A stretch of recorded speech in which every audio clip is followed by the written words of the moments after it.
So shall we start? Yep. Yeah. So good afternoon, good evening, and good morning in which time zone you are. So today our president, Professor Rodrigo Martin, is not here, and he has got some urgent work when he's traveling.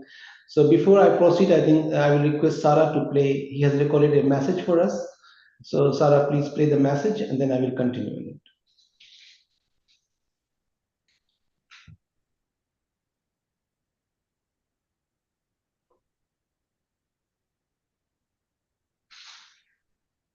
Dear Hall, as President of the European Academy of Science, I have the great pleasure to introduce to you on this set of webinars that we are organizing, Professor Graetzel.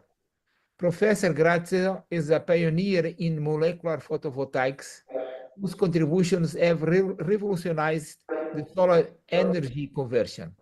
His work is the pioneer in developing the new era and the new strategy for the new impact solar cells perovskite based. The title of his talk, Molecular Photovoltaics and the Stunning Rise of Perovskite Solar Cells, is really a milestone for all of us, and we have the honor to listen in the next 35 or 45 minutes, Professor Graetzel. Thank you very much, Professor. Thank you. Thank you, Sarah. Can you post my screen?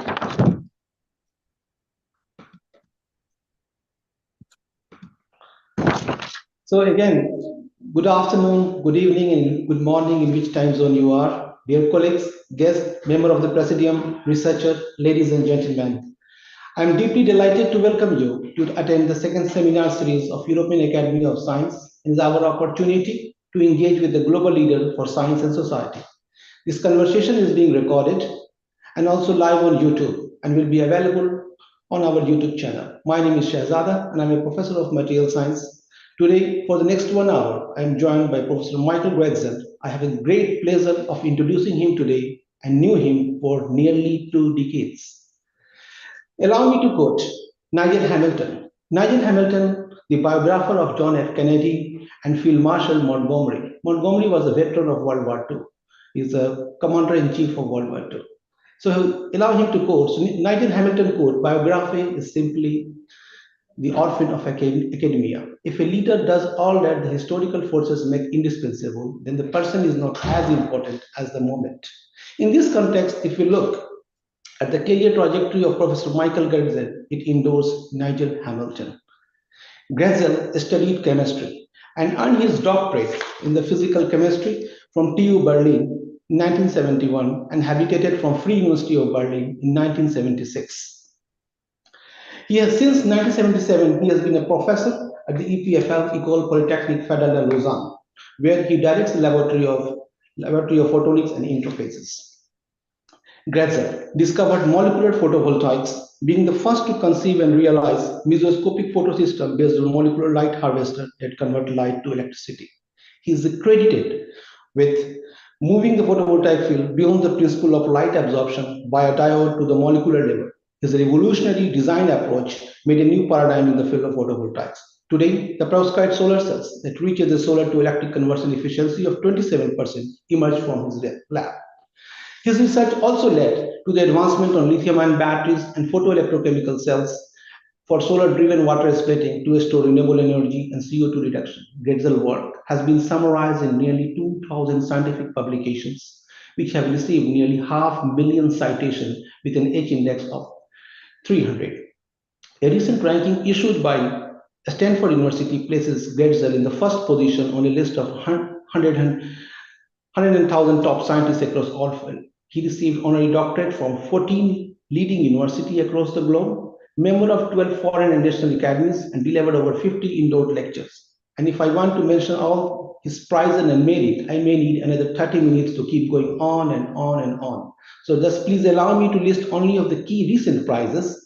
Among them is BBVA Frontier of Knowledge Award in Basic Science, the Global Energy Prize, the Centenary Prize from Royal Society of Chemistry, the Prize of the Swiss Chemical Society, King Faisal International Science Award, Leonardo da Vinci Medal of our Academy of European Academy of Science, Marcel Banner's Prize, Albert Einstein World Academy of Award of Science, Swiss Electric Award, Gutenberg Research Award, Galileo Galilei Award, Millennium Technology Grand Prize, Balzan Prize, and the Friday Medal from the Royal Society of Chemistry. He has over 5 decades of active engagement in academia and research and development and inspired a generation of scientists among me. Ladies and gentlemen, it is fair to say that he is among the most decorated scientists in Europe today we have today. I cannot imagine a better expert available today on electron transfer reaction than Professor Graetzel. Today, Graetzel will enlighten us and share his expert knowledge with his talk, Molecular Photovoltaics and the Stunning Rise of Perovskite Solar Cells. Graetzel, dear Michael, thank you for accepting our invitation and all our members for their engagement. And with this, I want to pass the floor to you. I also have a time history of dye-sensitized solar cell, how from the first Becquerel sensitization to your discovery, the landmark in 1991 paper, we came to solid-state DSC, and now the Chinese company Utmolite is making a large panel of perovskite solar cells, which also stem from your lab. With this, I think I pass the floor to you. Thank you. Thank you, Shastada. It's very kind words, and also for the invitation, which is a great honor. So I will share now my screen. And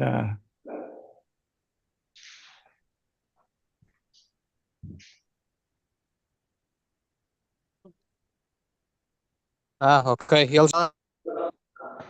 let me go back to the slide. Okay.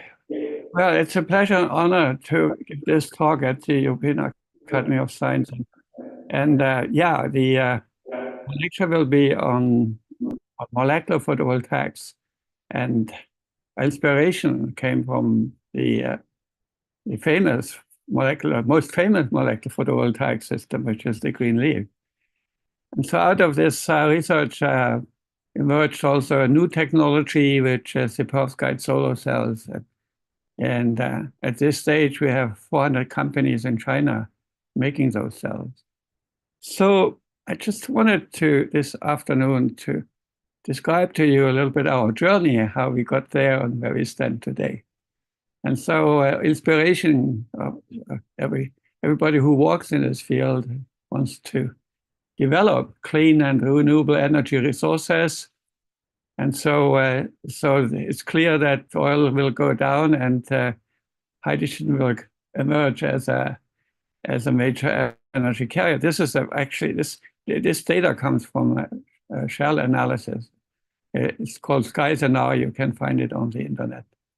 And so the issue the challenge which we are facing is that within the next, say, 20 years, we should have 75 terawatts peak power installed. However, at the present rate, so in 20 years, we would have to reach that goal to meet the targets of the Paris Climate Agreement.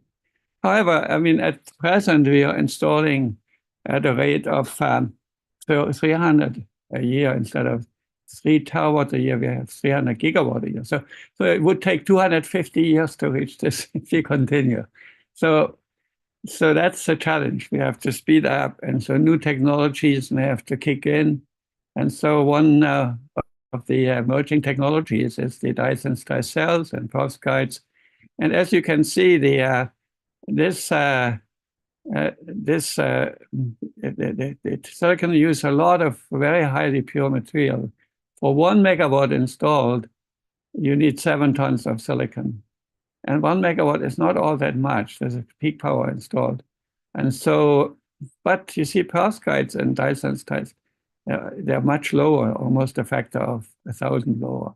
So here's the attraction from the point of view, just materials and the high purity of silicon, 99.999, there's 9 nines in that number. So this costs energy, and so energy payback time is quite long still, several years of silicon cells. While for the perovskites, for example, it's only a month.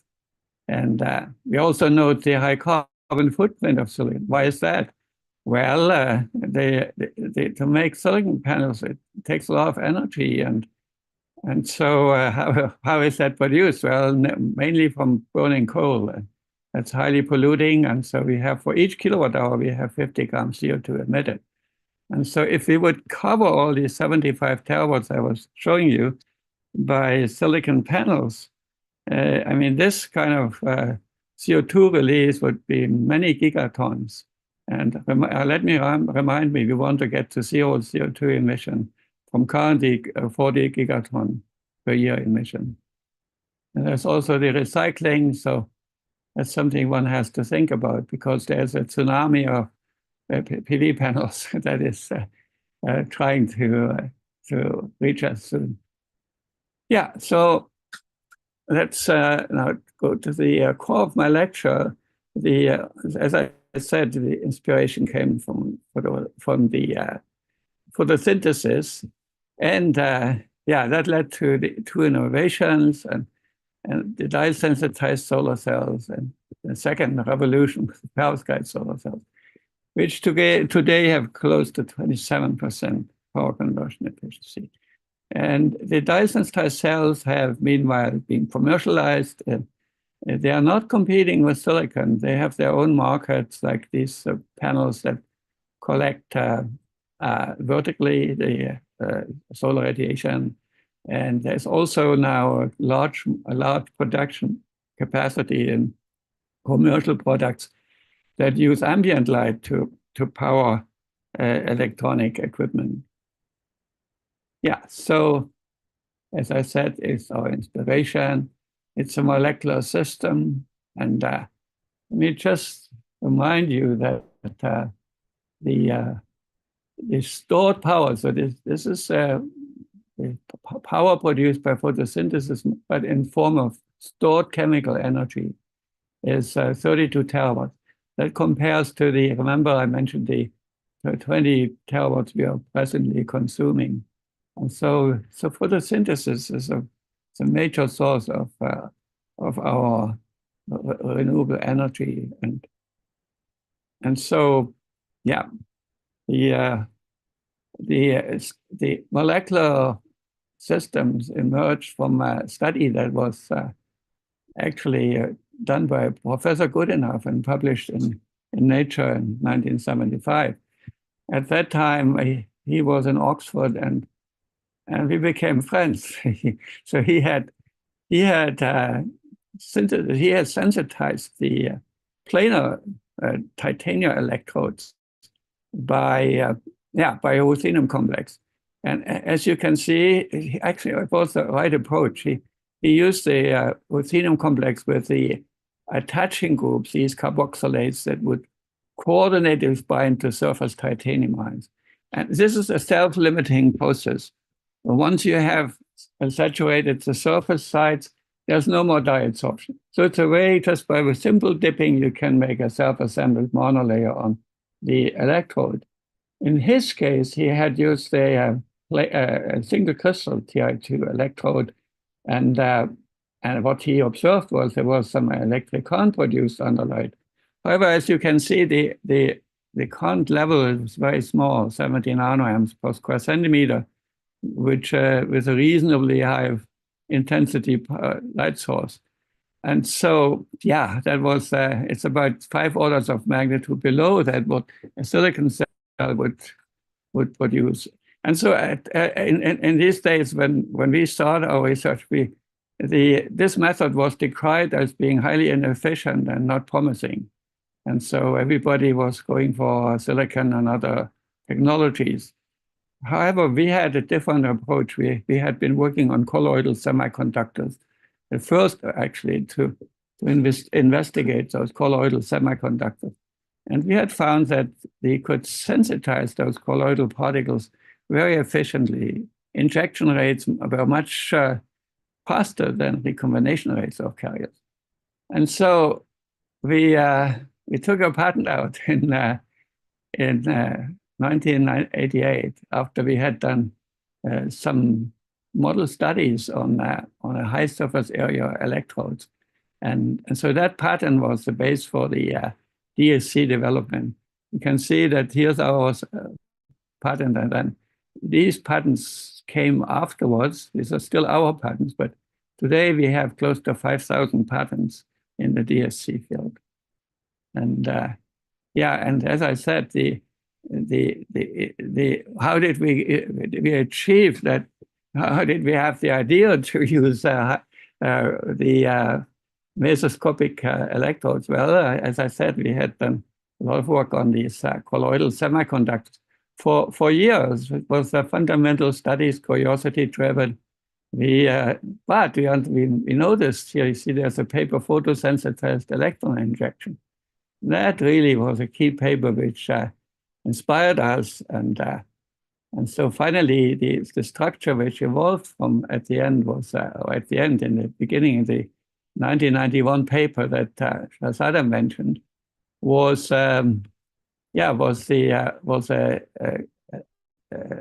electrode consisting of an array of nanoparticles of semiconductor oxides, TiO2 in this case. And so, yeah, and so we could form those films very easily by screen printing, and the colloids were easy to make. And so you can see on the left, you can see a SEM picture of the colloidal film, and you can see the TiO2 nanoparticles annotates. And this is the 101 facet, this facet you can see here. And that's actually prevalent facets on those particles. It's the lowest energy facet. And so then by dip coating, we would cover this nanocrystallized array with a dye like the standard became this N3 dye named after Dr. Nasruddin, who was a postdoc at that time in our laboratory. And yeah, same anchoring groups that Goodenough had used, but the dye was not the same structure. This was much better in visible light absorption. And so at the end, I mean, when we compare the planar surface that Professor Goodenough, who later won a Nobel Prize for his battery work, we compare that, cut the same surface facet with a single crystal, and this disordered array of nanoparticles. We found that we could increase the photocount over 1,000 times. That was the breakthrough discovery. And you can see here the PC, the IPC, that's the external quantum efficiency. So 80 or 90 means out of 90 incoming photons that strike the cell, out of 100, 90 will be making electrons. Okay? Yeah, and so we understood that phenomena by doing a lot of fundamental studies. And at the end, I mean, the physicists first were very skeptical that we couldn't. They agreed that we could inject electrons in these particles, but the collection was a problem for them. So there was no field to separate positive, negative charges, and also the diffusion was very slow in these systems. However, we found that we analyzed by impedance spectroscopy using the transmission line model developed by our colleague, Professor Juan Biscuit, who is now in Valencia, a professor. We could determine those resistances easily. I mean, that was really a very important study that Professor Juan Biscuit initiated. And so these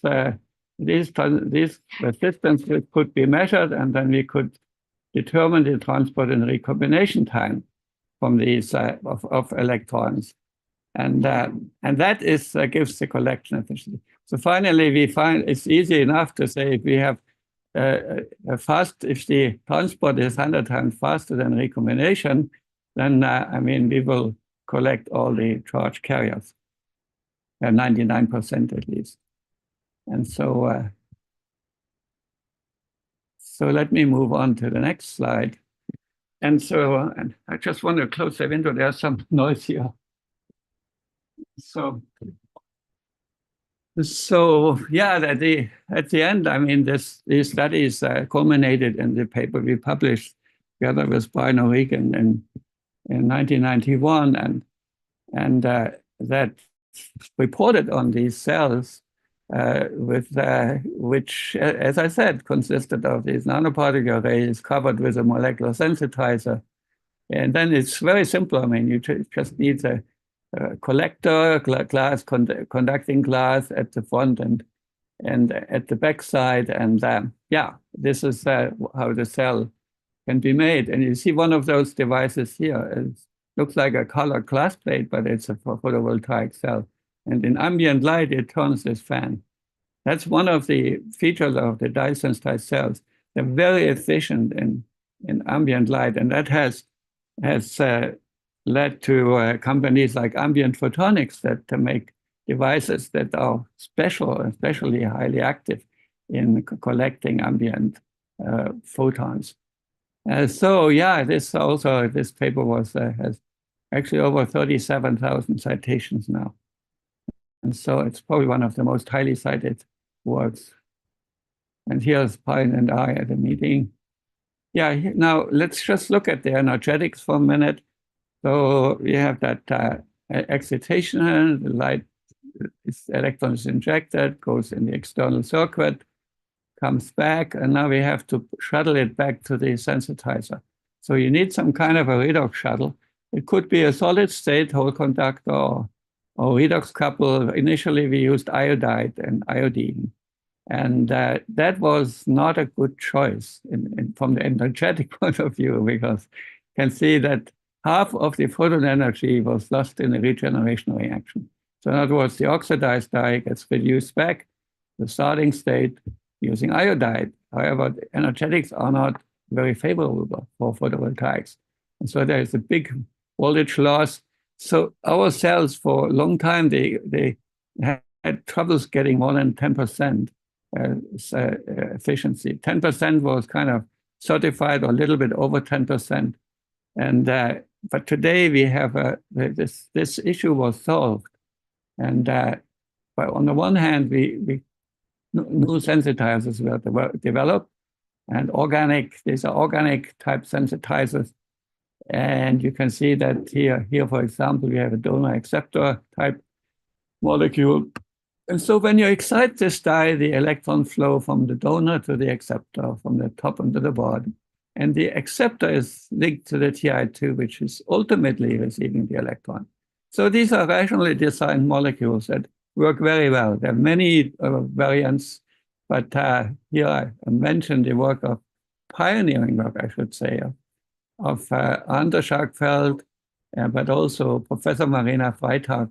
She actually came up with a copper complex that is really an ideal match for the sensitizers we are showing here. And so the energy loss in this regeneration step of the sensitizer is very small, 100 millielectron volts compared to 500 millielectron volts in the iodide case. And so that has driven the efficiencies up and also promoted the commercial application of these systems. And so here's one example of a green dye that's a porphyrin derivative. We have a donor, we have the acceptor, and we have the chromophore in the middle. And so these very beautiful green colored dyes, they obey the same principle which I had shown you just a minute ago. The donor function is up there, and then the acceptor down, and this is the Ti2 lattice. So the electron flow from top to bottom when light hits the dye.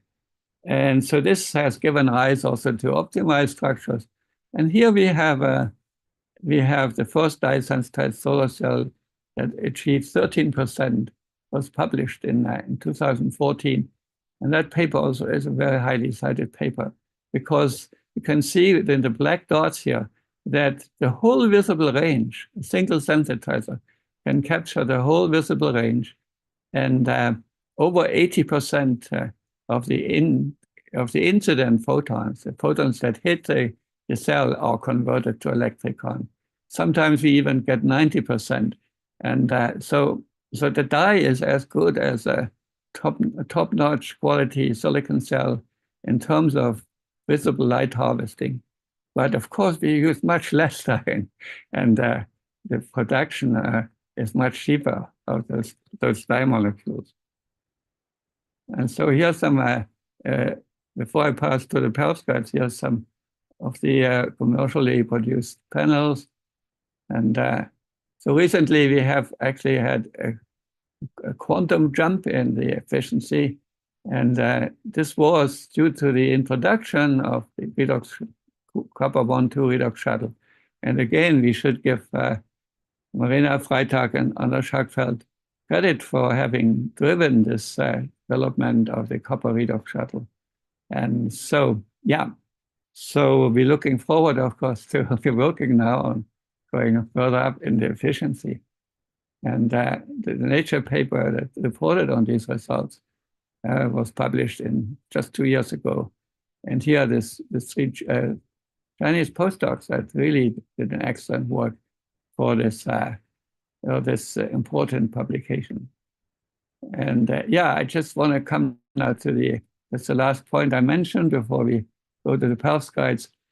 When we talk about ambient light, like now when I look outside, we have a cloudy sky, then the energetics of energy conversion are different, because there's no or very little infrared radiation in the diffuse light.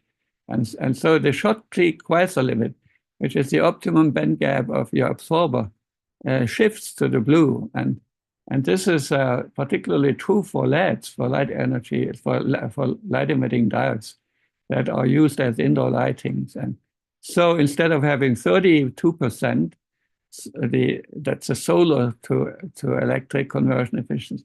With this kind of light, the diffuse light, we get much higher efficiencies. And for example, over 50%.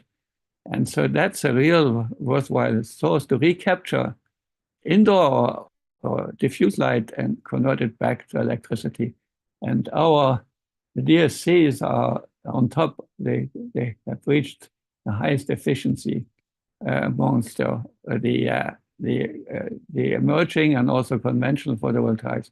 You see alpha silicon, that's amorphous silicon, is much lower. And crystalline silicon would be even lower because it doesn't have the right band gap.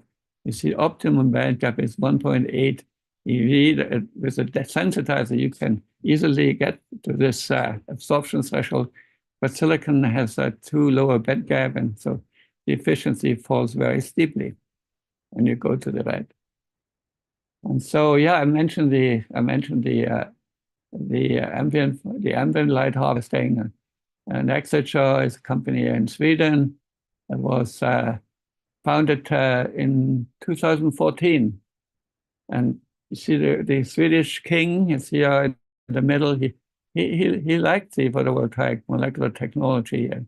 And this is Giovanni Fini, the CEO, and Henrik Lundström is the technical director of the company. But they're really, I mean, the two are extremely good duo, and they have pushed the company down to major accomplishments, like putting products on the market. And this January, when there was the biggest worldwide consumer electronic show is in Las Vegas every January, and they had the largest pavilion, and that's in the main hall, and they showed over 11 products that are produced now from dye-sensitized solar cells. Now you might wonder why these cells look black. This is because carbon is used as back contact, so the dye color you can't really see.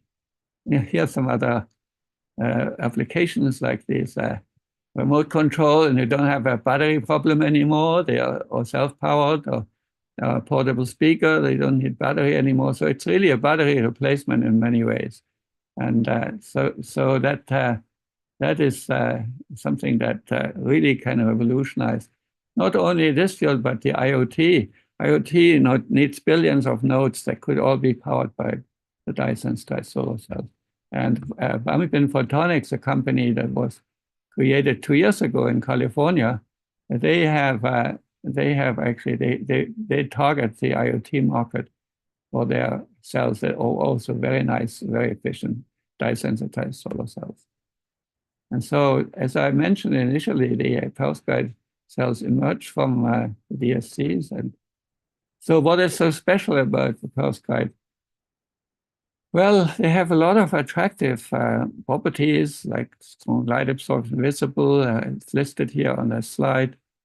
And yeah, but one of the real unique features is the orbitals.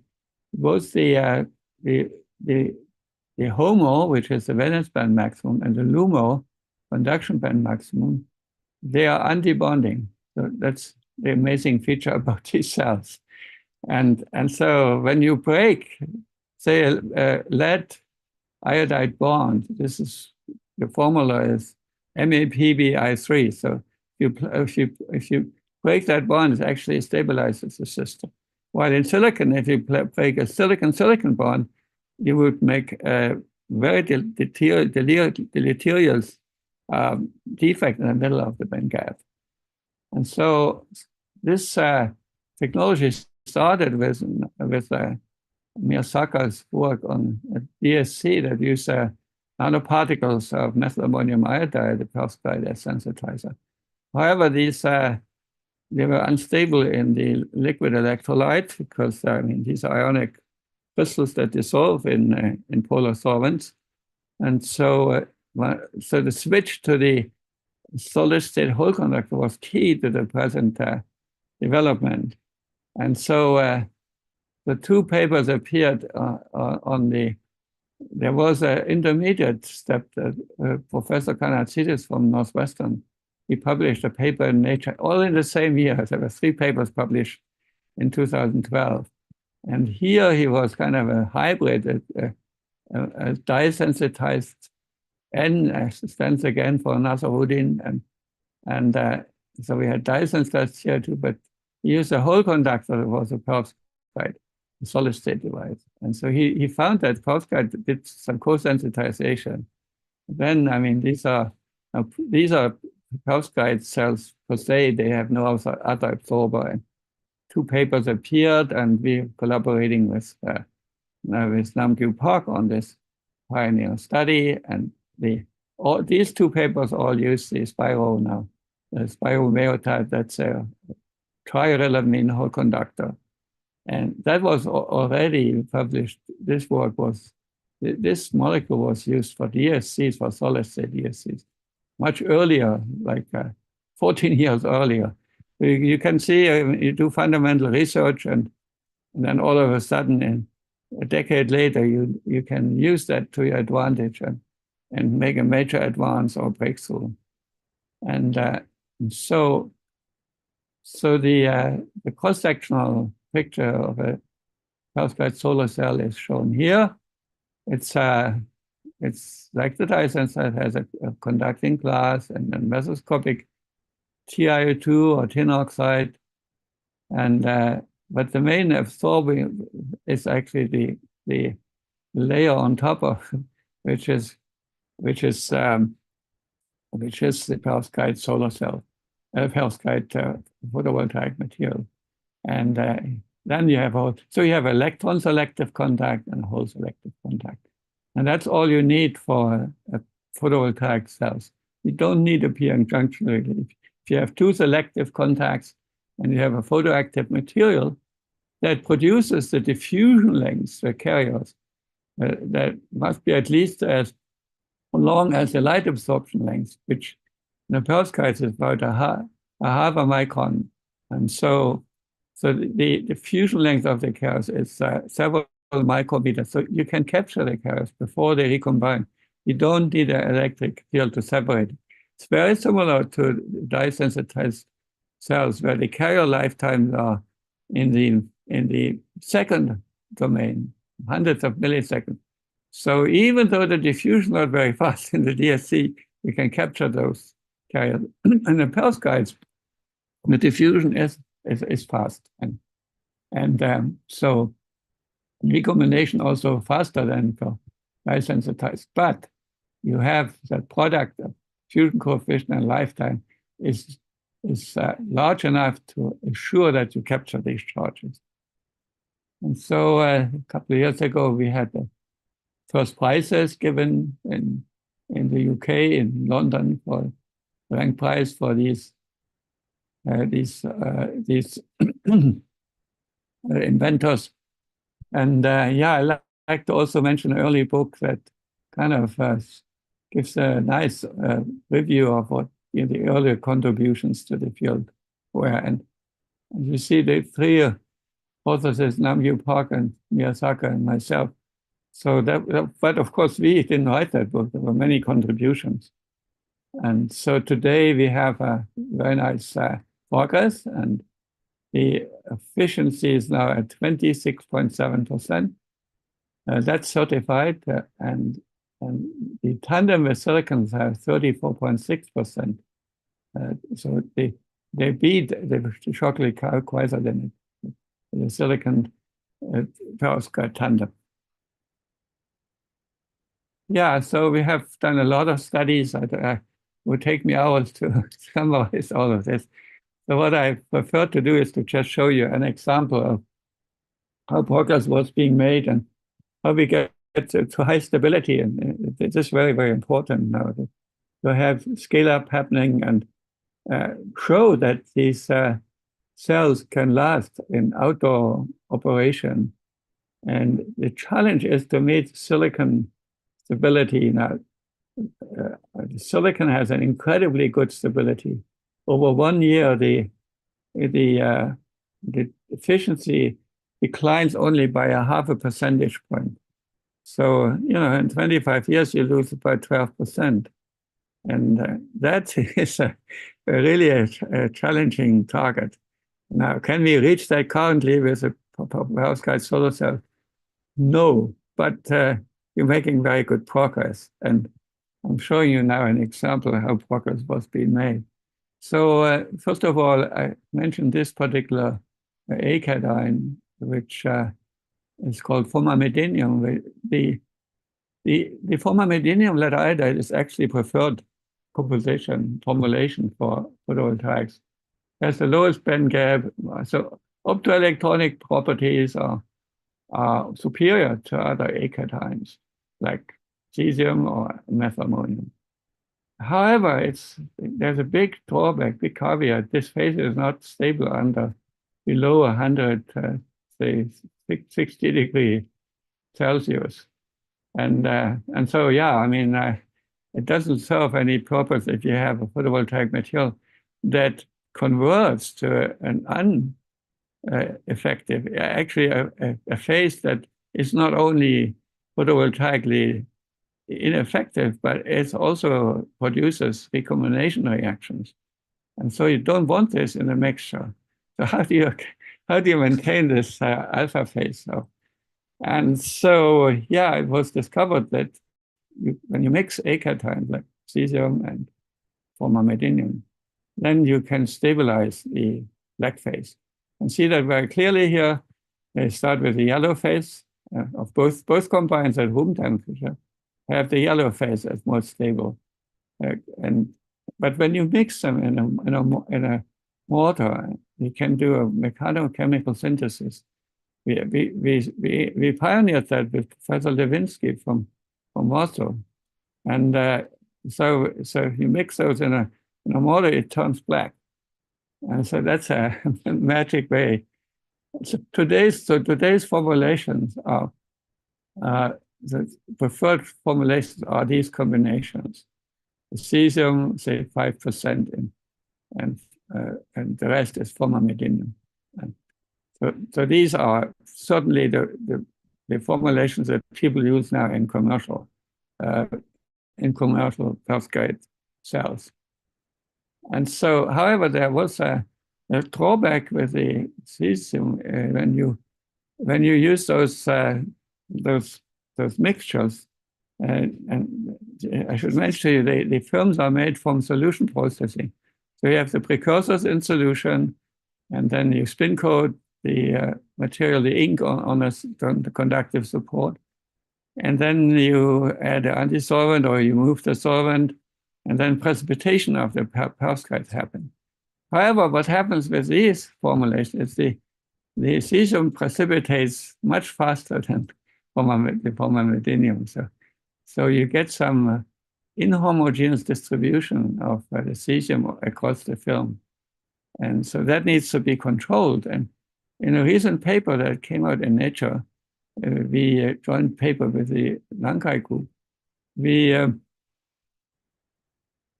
found that this inhomogeneity can be controlled by adding acetate as a agent that would slow down the crystallization of the perovskite, so that you don't have that accelerated precipitation of cesium-rich phase, and which creates all sorts of problems. I don't want to go into details, but one is efficiency, and the other one is stability. And so by using this acetate as an additive, we go through intermediate phase, and the crystallization is retarded. Oops, I'm sorry. And so, in a nutshell, that gives you cells that are over 26% efficient. And then you can see the stability. That's really now becoming the most important parameter. Can you show long-term stability? But of course, we cannot wait 25 years to see how well the perovskite solar cells do outdoors.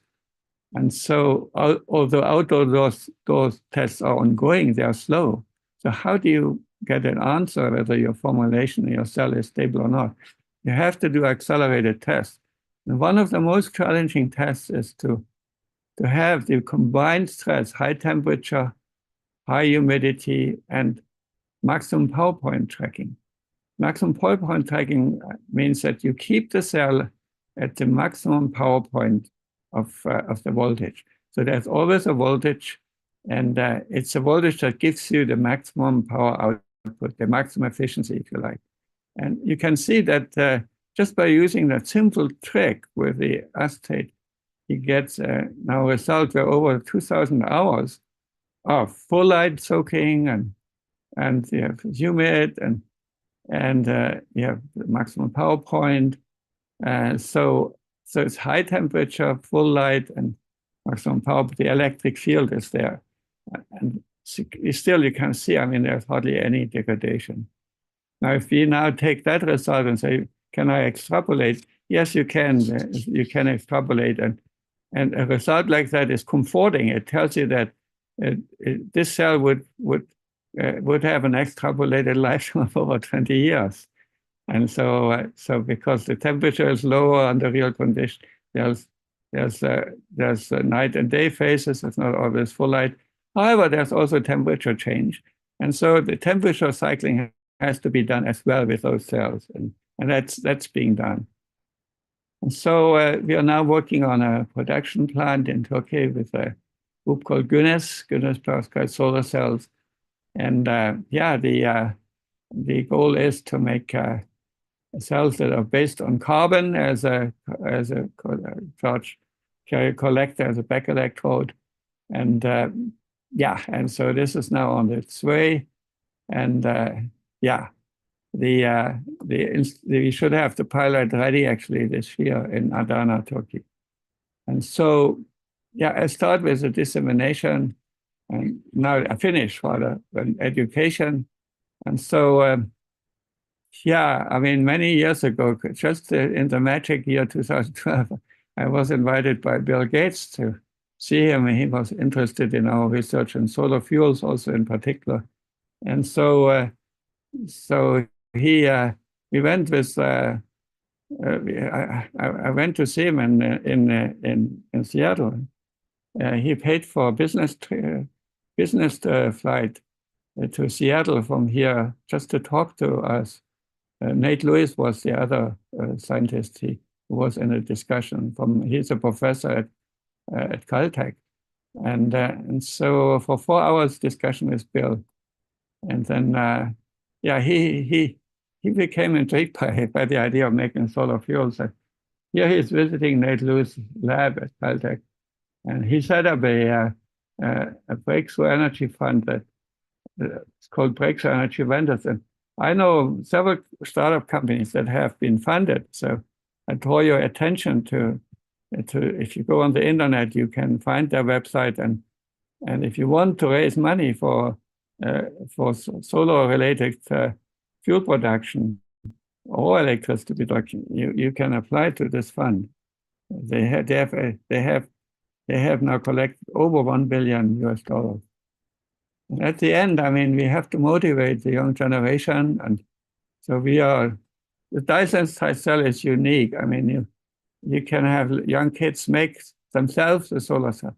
You couldn't do this with silicon or even perovskite.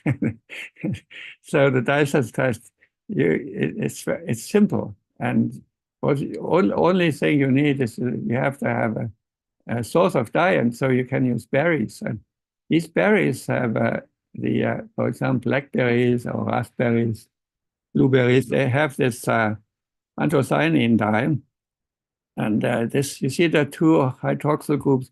They attach very firmly to the TiO2, so they form a self-assembled monolayer. So if you dip the TiO2 film, which you see here, these cells, just in these pulp, the fruits, you smash the fruits and you dip them, the dye there will be an uptake, and you can wash the cell, it will be highly colored, okay? Because of the mesoscopic structure, which has very high internal surface area. And here you see the voltage is 604 millivolts. That's not bad at all from an indoor or outdoor measurement. And even have gone to the younger generation, and you see how the young girl is infatuated by making this solar cell. So we have to also reach out to the public and to the younger generation to make them sensitive to the climate issues and how we can solve them or contribute at least by harvesting light via photovoltaic effects. And so just mention that there was a competition a year later in Sweden. What's the best dye? Natural dye. And so a lot of schools participated. But I'm not sure what came out of the winner. I have to ask my colleagues. So with that, I spoke for 45 minutes, and I want to give credit to our funding organizations, and this is our group. And you see behind, this is the dye-sensitized solar cell facade on the Swiss Swiss Tech Center in Lausanne. Okay, with that, I like to finish my talk, and I thank you for your attention.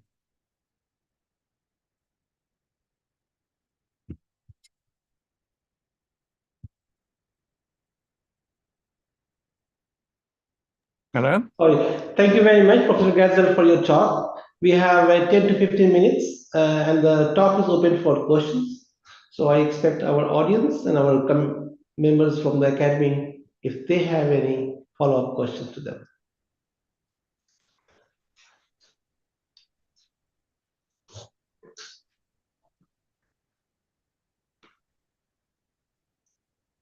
So you can either write in the chat or raise your hand and unmute yourself and ask the question directly.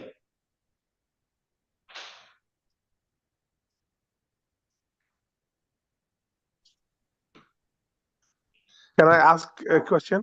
Yeah, please. Go ahead. Thank you so much. Thank you for inviting me to the prestigious lecture today, and the continuous acknowledgement to our Professor Graetzel for the fantastic seminar today. Sure. I would like to ask the professor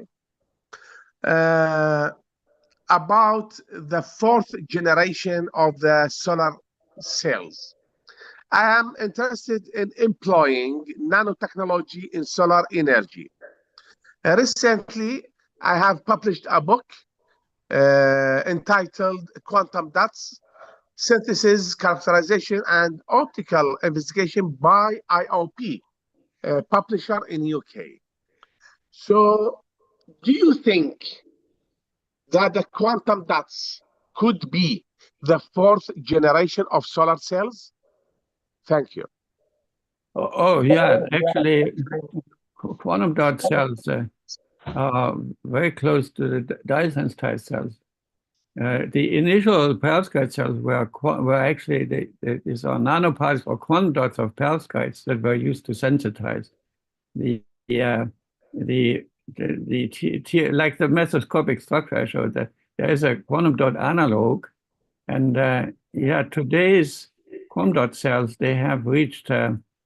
I think they're made out of perovskites. The ones that are most efficient are using perovskites quantum dots. Now, the efficiencies are, I think, very similar to our DSCs, and maybe even a little bit higher. I have to go back to the annual chart and check that. And so, yes, absolutely, this is a viable concept, and yeah, there's room for new, perhaps new structures, new combinations, new quantum dot materials. And so, yeah, I would definitely encourage you. We ourselves have published also on quantum dot cells with Ted Sargent's group. He used to be in Toronto, but he's now at Northwestern University. Like in 2006, we published a paper on using lead sulfide quantum dots in a solid state mesoscopic solar cell. However, that efficiency was not very high. I think was only 5 or 6%, but it showed the feasibility. You know, the efficiency is one thing, but science is more important. You have to try to understand deeply understand your system. Then you can make progress on the efficiency front. So thank you very much. If we have another questions, we can have a time for one more.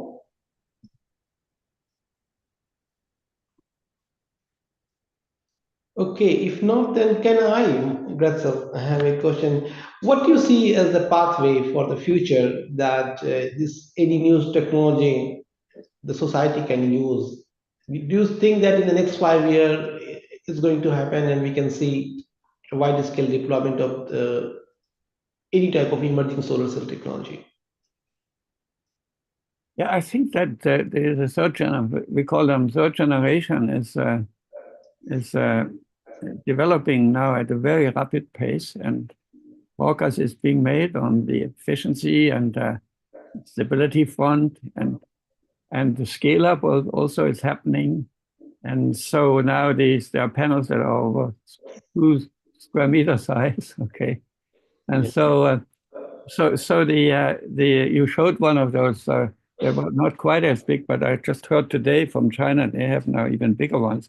Now the issue is that commercial sales have to start, and so far I don't think perovskites have started commercial sales. However, the Dyson has certainly since many years already, and so yeah, the applications will be in very different areas, and silicon will remain a very, very powerful and useful partner on this long journey, which, in the next 20 years, we have to reach the 75 terawatts.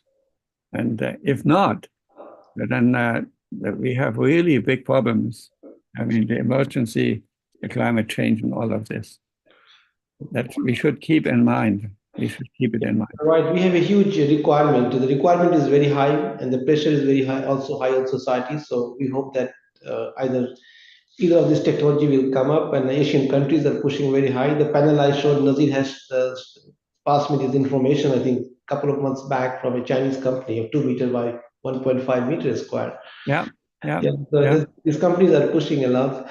So if there is no further question, I think I like to thank Professor Graetzel once again for his master class on photochemistry, and also to young researchers, also to our academy member for joining us.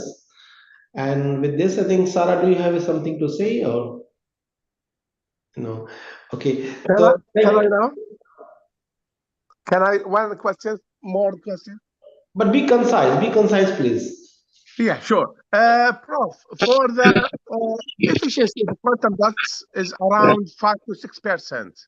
So if we have implemented for one panel of different sizes of quantum dots, do you think the overall efficiency could be increased? Thank you. Well, so far the quantum dots are not quite as efficient as the perovskites. They are made out of perovskites. I don't see any quantum dot cell that gets over 10%, which is not made out of perovskite. And so now you have to compare. Is it better to have a quantum dot in perovskite? And at this stage, I would say, well, the solution process films, they are more efficient. However, we have to be very careful and not be dogmatic and say, oh, well, that's what, when I was young, that's what people were saying about dye-sensitized solar cells. It's a lost case, don't work on it, you're wasting our time. And so these kind of statements are absolutely wrong. These are interesting, quantum dots are interesting systems, very interesting systems. And we have a colleague, Kovalenkov, Professor Kovalenkov in Zurich, who is a world leader in quantum dot technology. And they're being used also for quantum computing and single photon emitters. So this whole field is very, very interesting. And so photovoltaic applications are there. It's just, I mean, now we have this momentum is on the solution process, okay, because you can make large areas very, very easily, and they're more efficient. But that doesn't mean that in the future this will always be the case. So thank you very much. We are perfectly on time. So we have a 1 hour pass. And thank you again for all of us, our academy member, for joining us today. Thank you again, Michael. Thank you. Thank you for your time. Bye-bye. Thank you so much. Thank you all. Bye-bye, Sarah. Thank you for organizing it. Thank you. Thank you very much. Pleasure, always a pleasure. Bye for the next lecture. Next taken. Thank you.